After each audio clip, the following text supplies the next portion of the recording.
नमस्कार किसान भाई। तो सबसे पहले कुछ महत्वपूर्ण मैं जानकारी देना चाहता हूँ। हम डेयरी फार्म पे आए हुए हैं, जैसे कि आप देख रहे हो बाजिका में। तो बहुत बड़ा डेयरी फार्म है यहाँ पर।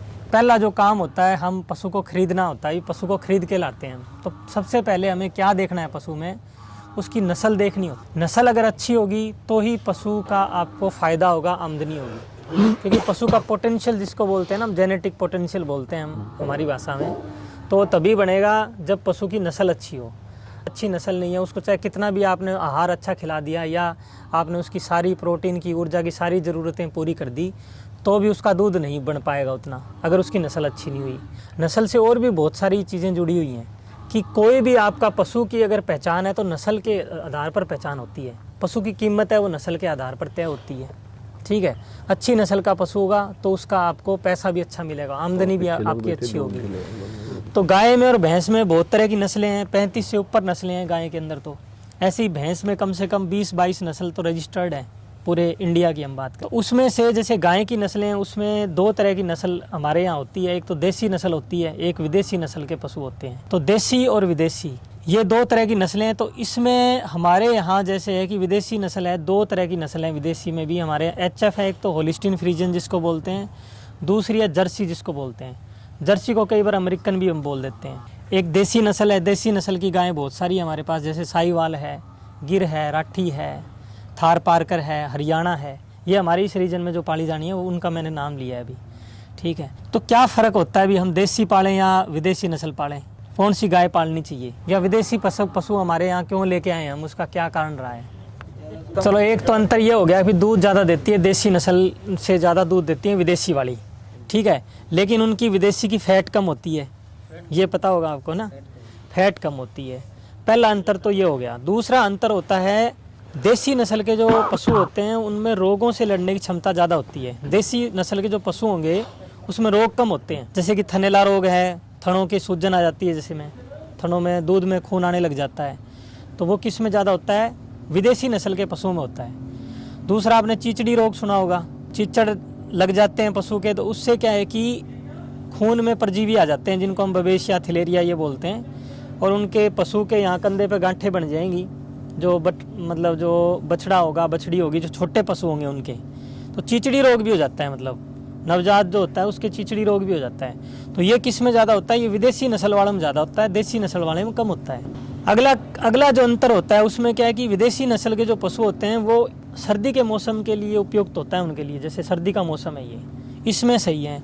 50 डिग्री जैसी तापमान चला जाता है हमारे यहाँ जैसा होता है, उसमें क्या होगा कि उसमें विदेशी नस्ल के जो पशु हैं उनका दूध घट जाएगा। अगर 20 लीटर दूध दे रहा है ना, 5 लीटर पे आ जाएगा वो, क्योंकि अधिक तापमान या जो गर्मी है ना वो सह नहीं सकता विदेशी नस्ल का पशु। देसी वाले क्या है कि अडेप्टेड हैं, हम इसको बोलते हैं अडप्शन, अनुकूल हैं वो इसी जगह के हमारे हैं वो पशु, यहीं पले बड़े हैं। राजस्थान जैसी गर्मी भी झेल सकते हैं वो, ठीक है, सर्दी भी झेल सकते हैं वो। तो देसी नस्ल के पशु का दूध कम नहीं होगा अगर गर्मी में भी रख लिया आपने तो।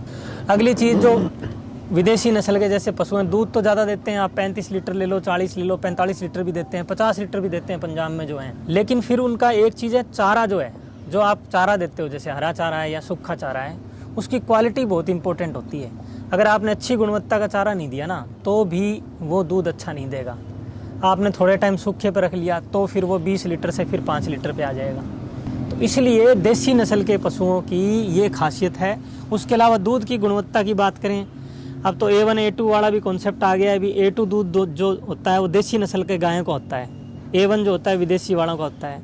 तो A2 दूध की भी गुणवत्ता अच्छी मानी जाती है, जिसमें कि हम कह सकते हैं भी हर दिल की बीमारियां कम होगी, ब्लड प्रेशर से संबंधित जो है उसमें भी फ़ायदा करता है। मतलब कुल मिला के मेडिसिनल वैल्यू होती है। विदेशी गाय का तो कहते हैं ना, गौमूत्र और जो गोबर है वो भी बहुत अच्छा फ़ायदेमंद होता है, बहुत सारी चीज़ों में काम आता है, और उसकी खाद भी अच्छी बनती है। तो ये बहुत सारे फ़ायदे हैं देसी नस्ल की गायों के। उसके अलावा कुछ सरकारी योजनाएँ भी हैं, आपको मैं बताऊँ तो साहिवाल पे है, हरियाणा पे है, ये सारी सरकारी योजनाएं भी हैं, जिसमें मिल्क रिकॉर्डिंग है एक सरकारी योजना। तो ये भी देसी नस्ल की गायों पे चल रही है, विदेशी वाली पे नहीं है ये। फिर भी हमें विदेशी नस्ल के पशु क्यों रखने चाहिए, जैसे कि हमारे पास पशु है, मान लो आपका 10 पशु है, उसमें आपके पास मान लो आपको डॉक्टर आता है जी भी कौन से पशु है, इसकी नस्ल क्या है, मतलब जिसको ये बोलते हैं मिश्रित नस्ल है या अनस्ली बोल सकते हैं, नस्ल ही नहीं पता, तो उस नस्ल वाले के जैसे साहीवाल का अगर टिक्का है ना तो साहीवाल के लगाना चाहिए, राठी का टिक्का तो राठी के लगाना चाहिए, गिर का है तो गिर का ही लगाना चाहिए। लेकिन जिसकी नस्ल नहीं है ना उसके आप टिक्का लगवा सकते हो विदेशी नस्ल का, जो अमेरिकन है या जर्सी है या HF जिसको मैं बोल रहा हूँ होलिस्टीन फ्रीजियन है, उसका टिक्का उसी का लगवाओ जिसकी नस्ल आपको पता नहीं है। नहीं तो उसके मत लगाओ, मतलब साहीवाल के हैं, साहीवाल के आपने मान लो जर्सी का टिक्का लगा दिया, होने को तो साहीवाल भी लाल रंग की होती है, जर्सी भी लाल रंग की दिखती है, वो फिर क्या है कि आपने एक हिसाब से नस्ल को डाइल्यूट कर दिया, मतलब ना तो वो नस्ल रही, जो उसका जो बच्चा होगा वो मिक्स होगा, मतलब प्योर नस्ल का नहीं होगा, तो उसकी कीमत नस्ल के हिसाब से नहीं मिलेगी, ना उसका दूध क्वांटिफाई आप कर सकते हैं। कल को आपको दूध मान लो आने वाले टाइम में तो मार्केटिंग इस तरह की हो रही है, अभी साहीवाल का घी बिकेगा आने वाले टाइम में, गिर के नाम से घी बिकेगा, राठी के नाम से घी बिकेगा, दूध भी अब बिक रहा है कि देसी गाय का है कि विदेशी का है। दूध की अब 2 कैटेगरी बन चुकी हैं, भी ये तो देसी गाय का दूध है जी, ये विदेशी गाय का है, तो उसमें भी आपको पैसा उसके हिसाब से डिवाइड हो रहा है, मतलब अलग अलग रेट मिलेंगे आपको। देसी गाय का घी 2000 रुपये तक भी बेच सकते हैं हम, 2500 तक भी बिक रहा है, लेकिन विदेशी का नहीं बेच सकते आप इतना, उसमें वो मतलब उसमें वो क्वालिटी भी नहीं आएगी। खाने में भी आपको पता लग जाएगा, खाने में अगर आपके पास देसी गाय का घी रखा हो और विदेशी का रखा हो, ज़मीन आसमान का फ़र्क है, खाते ही आपको पता लग जाएगा टेस्ट क्या है। चाय से भी पता लग जाता है, अगर चाय भी बनाओ ना आप तो भी आपको पता लग जाएगा विदेशी की कौन सी चाय है दूध की और विदेशी कौन सी। तो आपको इस हिसाब से मार्केटिंग आने वाले टाइम में इस तरह की मार्केटिंग होने वाली है कि आप किस तरह की नस्ल रखते हो उस पर डिपेंड करता है। पहली बात तो नस्ल हमेशा शुद्ध होनी चाहिए, शुद्ध नस्ल का पशु रखो। आपको नहीं पता है तो इसके लिए ट्रेनिंग लो आप प्रॉपर, जिससे कि आपको पता लग जाए भी किस तरह की गायें हमें पालनी चाहिए और उनकी क्या सार संभाल करनी है। ठीक है, पहली बात तो नस्ल अच्छी होनी चाहिए। दूसरा जो फैक्टर रहता है, ज़्यादा मैं डिटेल में नहीं बात करूँगा, लेकिन आवास व्यवस्था, जो रहने की उनकी व्यवस्था है, सर्दी का मौसम है, गर्मी का मौसम है, या उसमें आपने मान लो फव्वारे लगाने आवास के अंदर, गर्मियों में कैसे उसका गर्मी से बचाव करना है, ये सारी जानकारी आपको विस्तार से पता होनी चाहिए। नहीं तो क्या सर्दियों में बछड़ियों की है, सर्दियों में मृत्यु दर हो जाती है, बहुत ज़्यादा मर जाते हैं, सर्दियों में न्यूमोनिया हो गया, बहुत सारे रोग भी होते हैं। तो उससे बचने के लिए क्या है कि आवास व्यवस्था आपकी प्रॉपर हो तो आप पूरा प्रोटेक्शन उसका एनिमल का कर सकते हो। तीसरी चीज़ है पशु का आहार। दूध उत्पादन पूर्णतः मतलब यूँ लगा लो कि आहार पे निर्भर करता है। अच्छा आहार दोगे तो ही दूध उत्पादन होगा, नहीं तो दूध उत्पादन नहीं होगा उसका पशु का। खिलाएंगे नहीं तो बाहर दूध कहाँ से आएगा वो। तो दूध जब आता है तो वो सारे सब पे डिपेंड करता है कि उस पशु को आपने क्या खिलाया है। तो दूध जो पशु आहार होता है उसमें 2 तरह के हम कहते हैं कि एक तो चाट या दाना जो सुबह आप खिलाते हो, उसमें 2 तरह की चीज़ें महत्वपूर्ण मिलानी होती है। एक प्रोटीन के सोर्स मिलाने होते हैं कि ऊर्जा के स्रोत मिलाने होते हैं। प्रोटीन जैसे हम प्रोटीन दालों से लेते हैं, या अंडा है, मांस है, मछली है, दूध है, ये प्रोटीन के सोर्स होते हैं। इसी तरह पशुओं में जो प्रोटीन का सोर्स है वो है खड़।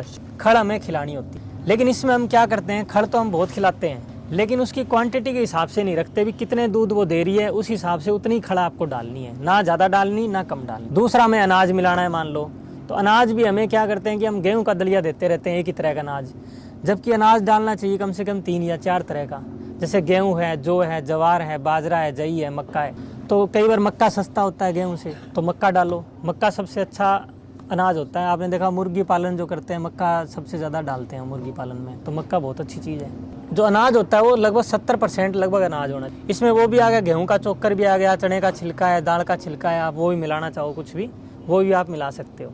तो खड़ हम क्या है कि 30% से ज़्यादा अगर खड़ डालेंगे मान लो, तो उससे हमारा क्या है कि मान लो 2 कट्टे आपने ज़्यादा खड़ डाल दी, तो उससे क्या हो जाएगा, 1600-1700 रुपये कट्टा आ रहा है, 4000 रुपये आपने 1 महीने के ज़्यादा लगा दिए, 12 चौका 48,000 रुपये तो आपने खड़ के ज़्यादा लगा दिए 1 साल में, और 10 पशु हैं तो 4,80,000 हो गए। ठीक है, तो आपने ये खर्चा फालतू का कर दिया, लेकिन इससे आपको दूध का कोई फ़ायदा नहीं हुआ।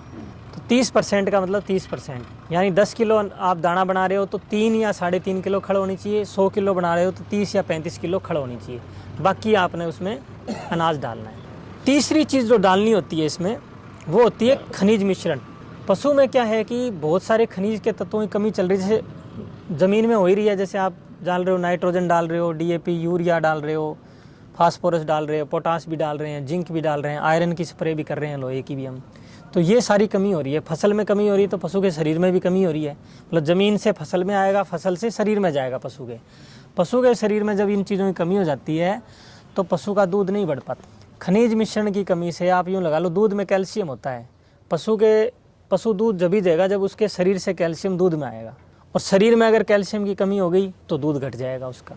उसके अलावा और भी चीज़ें होती हैं, आयरन भी होता है, जैसे मैग्नीशियम में होता है, ये सारे दूध में होते हैं। तो दूध में जो चीज़ें आनी हैं, जो पोषक तत्व तो दूध में आने हैं, वो कहाँ होने चाहिए? शरीर में होने चाहिए। पहले शरीर में हम दे नहीं पाते, फसल से हरे चारे से आ नहीं पाते, तो हमें क्या अलग से खनिज मिश्रण देना पड़ेगा। सस्ता खनिज मिश्रण आपको लेना हो तो आप कृषि विज्ञान केंद्र सिरसा से ले सकते हो, 70 रुपये किलो आपको मिल जाएगा।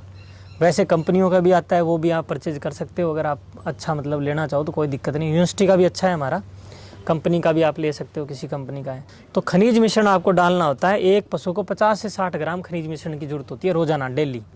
दाने या चाट में आप डाल सकते हो एक दिन में। पूरे साल डालना है, हर तरह के पशु को आपको खनिज मिश्रण देने की ज़रूरत होती है।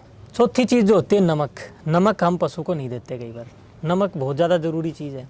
जैसे पशु में ये दिक्कत आ रही है, जैसे मिट्टी चाटने की है, कपड़े खा जाता है, ये बछड़े बछड़ियाँ कई बार कपड़े खा जाते हैं या दीवार चाटने लग जाते हैं। इसमें क्या है कि खनिज मिश्रण और नमक दोनों की कमी से ये चीज़ें होने लग जाती हैं। तीसरी बे कारण होता है, मान लो आपने कीड़े की गोली ना दे रखी हो, डीवर्मिंग नहीं कर रखी हो, वो भी रहता है। बट मेन ये है कि आपने अगर नमक और खनिज मिश्रण दे रहे हो तो पशु में इस तरह की समस्याएं नहीं आती। तो नमक हमें पशु को डालना है, 20 से 25 ग्राम नमक एक बड़े पशु को ज़रूरत होती है रोज़ाना। उसके आप दाने में डाल सकते हो, चाट में डाल सकते हो, या खुरली में आप क्या है कि वो भाटे भी रख सकते हो नमक के, काले नमक के। लेकिन नमक बहुत ज़रूरी है। नमक जितना दोगे उतना ज़्यादा पानी पिएगा पशु, जितना ज़्यादा पानी पिएगा उतना ज़्यादा दूध होगा, क्योंकि दूध के अंदर 85 से 87% पानी होता है।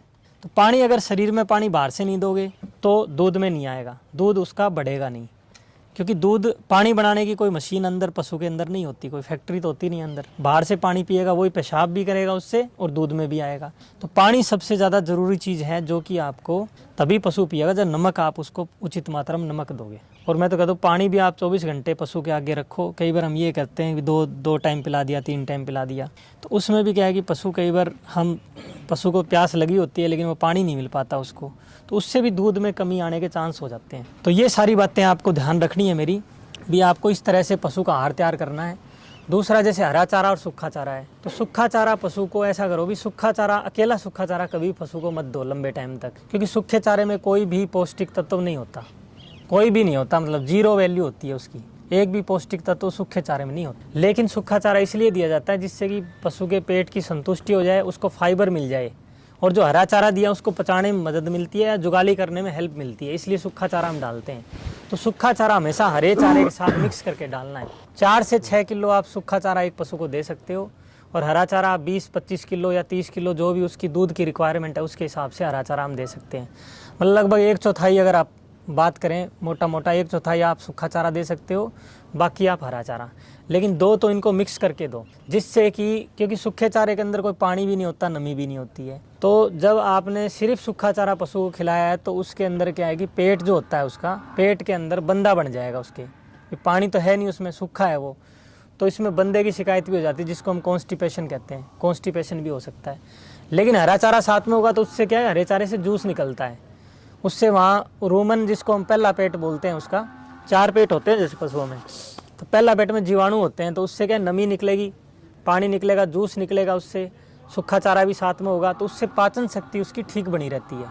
अकेला हरा चारा भी नहीं डालना चाहिए, वो भी नुकसान करता है कई बार। तो रिकमेंडेशन यही रहती है कि दोनों चीज़ आप मिला के दो, तो आपके पशु की पाचन शक्ति ठीक रहेगी। पाचन शक्ति ठीक रहेगी, दूध अच्छा देगा, पशु स्वस्थ रहेगा, बीमारियाँ कम होंगी पशु के अंदर।